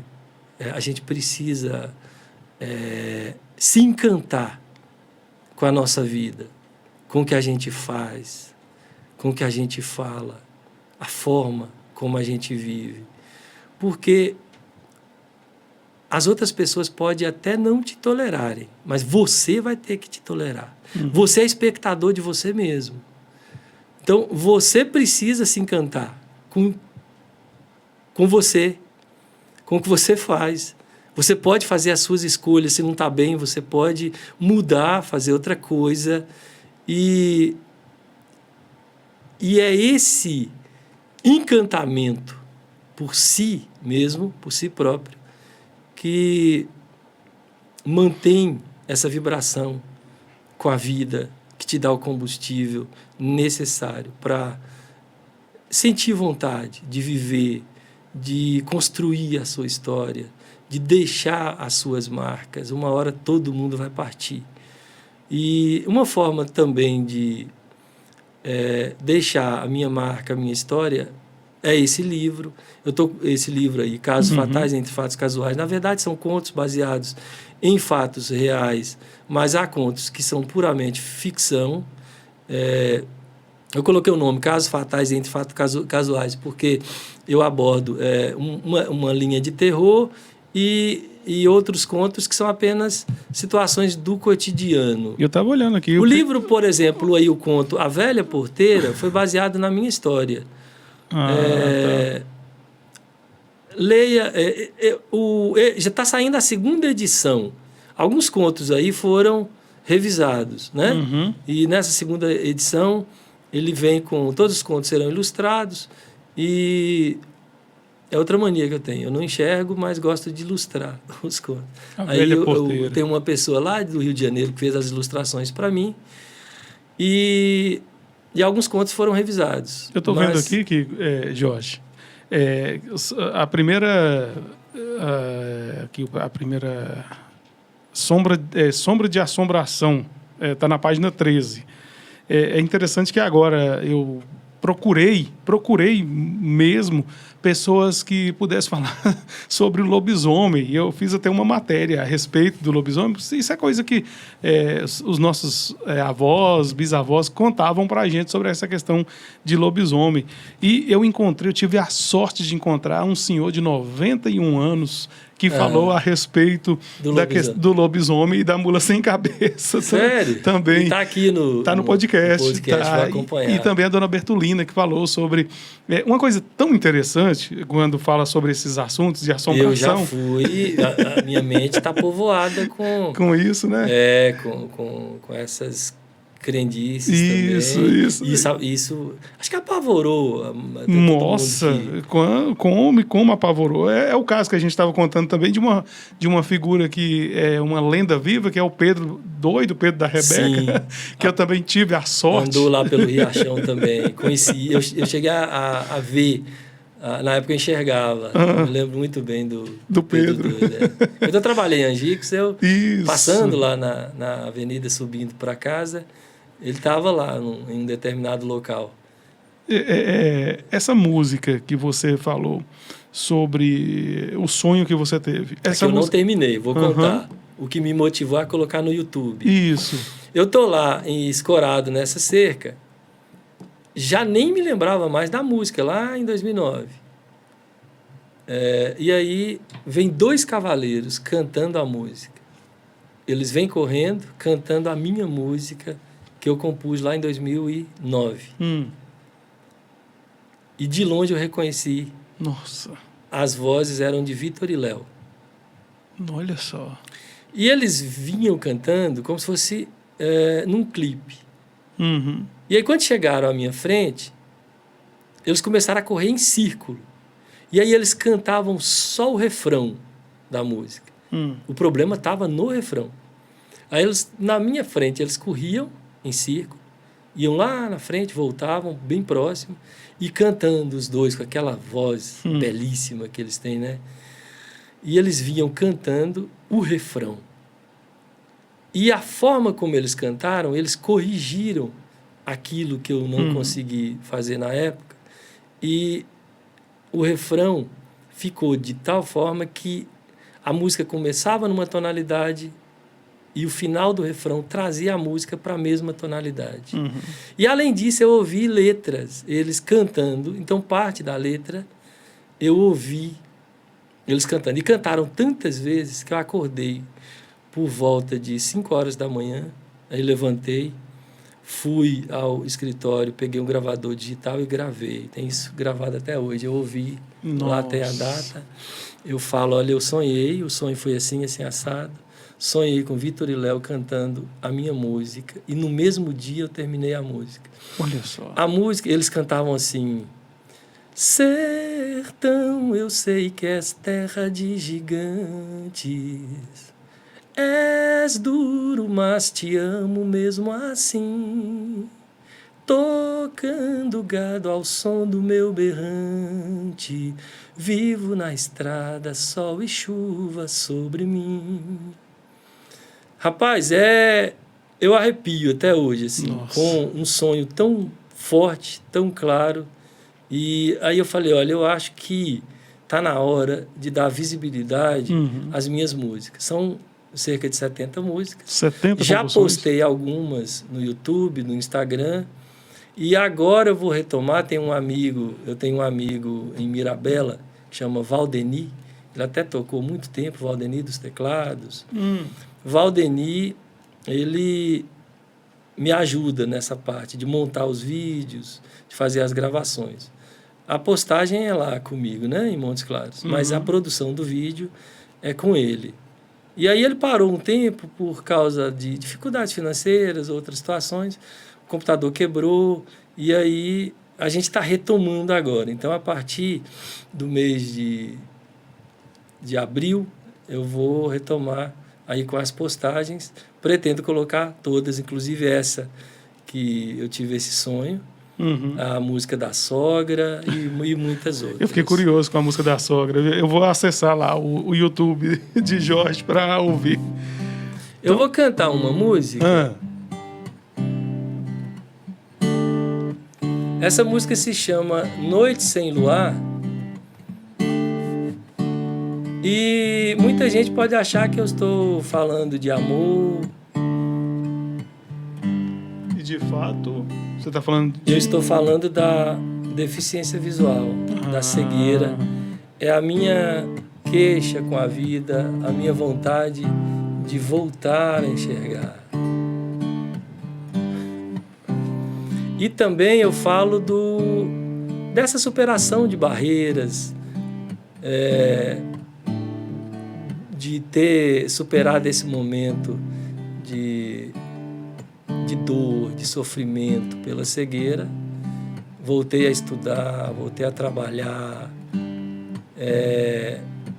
enfim, construí a minha vida. Hoje eu tenho uma estabilidade, graças a Deus, financeira, emocional, tenho amigos e muitos amigos, uma família maravilhosa, e é disso que eu falo aqui.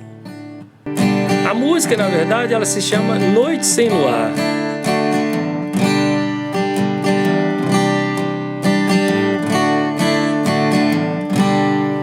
As noites longas não me faltarão, mudaram tanto os meus conceitos. Já sou um poeta sem inspiração, narciso com ódio do espelho.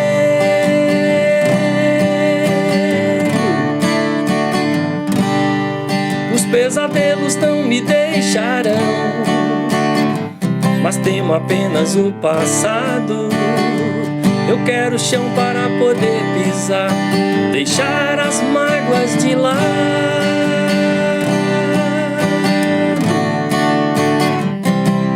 Quem me dera ter um pouco de esperança no olhar, pra te buscar onde se escondeu, na imensidão da noite sem luar, sem me avisar. Boas leituras já me alertaram a não viver assim como os mortais. Eu tenho pressa de me libertar dos pensamentos banais.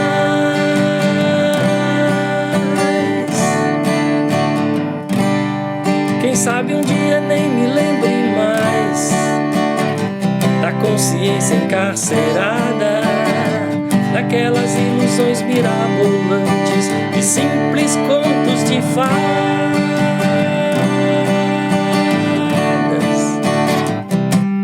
Quem me dera ter um pouco de esperança no olhar, pra te buscar onde se escondeu,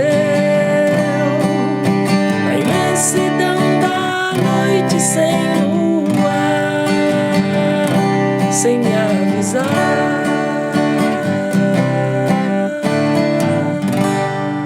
Olha aí, maravilha, que coisa maravilhosa. Então essa canção aí você fez relacionado à sua questão da cegueira, é Da isso? cegueira, isso. Noite Sem Luar. Noite Sem Inclusive, Luar. é o nome da música. Você preparou mais outra? Aí tem uma outra música que eu fiz. Eu já estava namorando com a minha esposa, a Ellen Cássia, né? Filha de Rita, de Delvan. E já numa outra situação, com um coração mais suave, mais ameno. E aí o que me inspirou, o que me levou a compor essa música. Essa música já não importa a estação. Vamos ouvir. Se alguém notar algo em mim, que em meus olhos ainda há marcas de dor,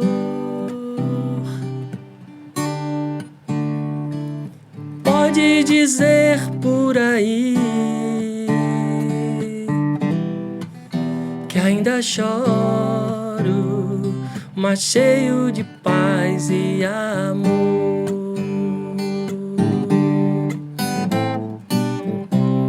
A noite despiu-se sob a luz do luar, mudou de repente do inferno pro céu, tá na cara. São dois corações em lua de mel. Sou feliz agora e já não importa a estação. Me lembro que outrora ninguém ouviu minha canção. Agora pode cantar, coração.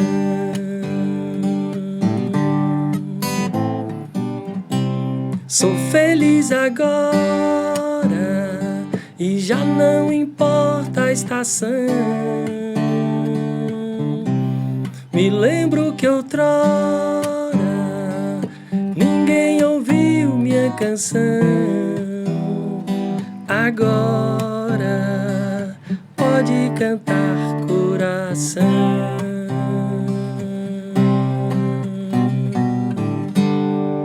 Nossa, música linda, hein? São 70 canções compostas por você? Isso. Jorge? Olha aí, gente, acompanha aí no YouTube, viu? Inclusive a música da sogra vai estar lá, viu? Vai, uma sogra de lascar. Ó, Jorge, eu estou aqui simplesmente fascinado com a sua história, com o seu depoimento de vida. Eu acredito que se fosse para a gente ficar aqui longas e longas horas, a gente ficaria e o assunto com certeza seria muito interessante. A minha vida é muito intensa e eu traria muitos outros acontecimentos, vivências. Quem sabe tem uma parte 2 aí, né? Sim. Demorou, Podemos mas nos preparar, inclusive, para falar. Valeu Assim, a gente pode falar só de cultura, Uhum. só sobre a questão do livro, de músicas. Porque aqui nós tentamos fazer um apanhado de tudo, né? Isso. E a gente acaba ainda deixando muita coisa sem falar. Quem sabe, numa próxima entrevista, eu vou até Montes Claros, vou lá na sua residência e a gente grava lá. Uma honra, um prazer, uma alegria te receber em casa. Mas você sabe que todo mundo que vem aqui tem a pergunta final que eu faço para todo mundo. Inclusive, eu entrevistei um senhor que é parente do seu sogro, de 110 anos, seu Domingos. Sim, conheço. E eu fiz a pergunta. Isso, eu fiz essa pergunta para ele. E eu não poderia deixar de perguntar para você, de fazer essa pergunta, mesmo diante desse depoimento espetacular que já foi aqui uma aula para a gente. Jorge Gomes de Oliveira, o que é a vida para você? Rapaz, é uma pergunta profunda. Eu costumo dizer que as pessoas às vezes simplificam coisas muito complexas. E não é fácil definir o que é a vida, porque ela é uma sequência de eventos, de acontecimentos inéditos. E talvez por isso ela não se deixa traduzir. Eu posso dizer que a vida é maravilhosa hoje, amanhã eu posso perder um ente querido e dizer que a vida é uma porcaria. Depende das circunstâncias, depende da sua caminhada, do momento que você esteja vivendo. A vida é uma dádiva, sem dúvida. A vida, à medida que você vai fazendo as suas escolhas, e você tem livre arbítrio para isso, um potencial humano gigantesco. E a gente vai redescobrindo, vai se reencontrando com essa vida diariamente. E, diferentemente das outras pessoas que tentam definir o que é a vida, eu gostaria de tentar me expressar alguma coisa, falar alguma coisa sobre a vida com um poema, um outro poema meu, que se chama Quarto Escuro. Esse poema ele fala no primeiro momento, assim, da etapa, aquela primeira etapa ali, quando eu perdi a visão E uma outra etapa já seria uma resposta, uma voz divina, Deus me chamando para a vida. E aí vocês vão perceber esses dois momentos. O poema se chama Quarto Escuro. O mundo não foi feito por nós, nem foi feito para mim.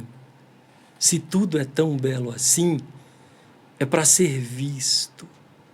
A lua sem hora no olhar, o sol se banhando no mar, rios cortam matas e serras, fazendo seus riscos. A vida ao longe se vai, já nem olha para mim, distante dos olhos e aos poucos, tão perto do fim. Não se toca o céu com as mãos, nem se vê tudo com o coração. Se o dia anoitece, amanhece e é só escuridão. Com a minha alma em prantos de dor, levo uma vida assim, jogada num quarto escuro, aqui dentro de mim. Só peço que Deus se apresse, e a prece que eu fiz hoje, eu faço amanhã. Não aguento mais sentir o amargo da noite, se não brilha o sol da manhã. Amigo, você tem suas razões, não se pode negar. Mas desistir sem lutar é covardia.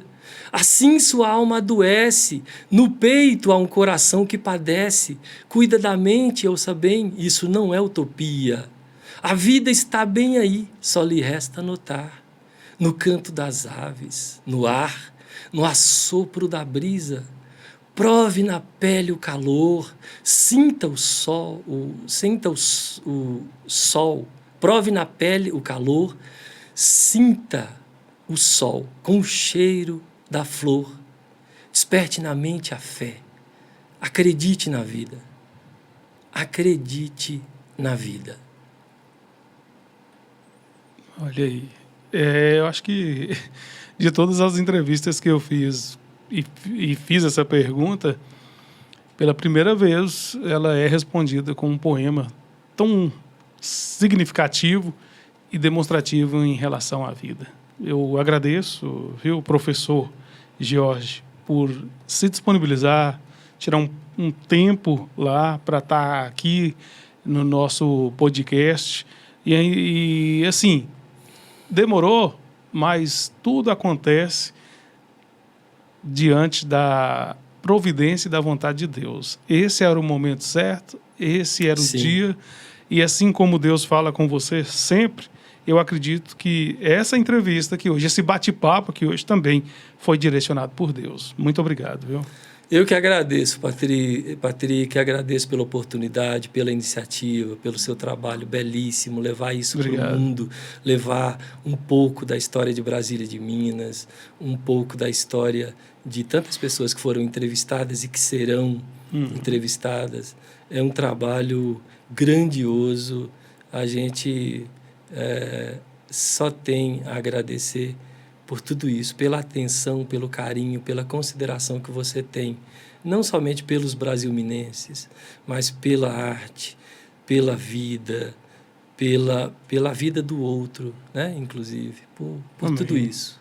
Muito obrigado. Fico me sinto lisonjeado com a tua presença aqui, com a sua história de vida. Gente, eu costumo dizer o seguinte: eu não sei onde eu vou chegar, mas eu não vou parar até descobrir. Essa aqui foi mais uma edição do podcast Os Notáveis. Se inscreva no canal, viu? Eu preciso de você para dar continuidade aqui a esse trabalho. É isso aí, gente. Se inscreva, se inscreva. Vale a pena. Valeu. Obrigado, Jorge. Obrigado a todos os nossos telespectadores. Valeu, viu? Tchau, tchau. Valeu. Tchau, tchau. Valeu, gente. Você acabou de ouvir mais um episódio do podcast Os Notáveis, com Patrick Rodrigues.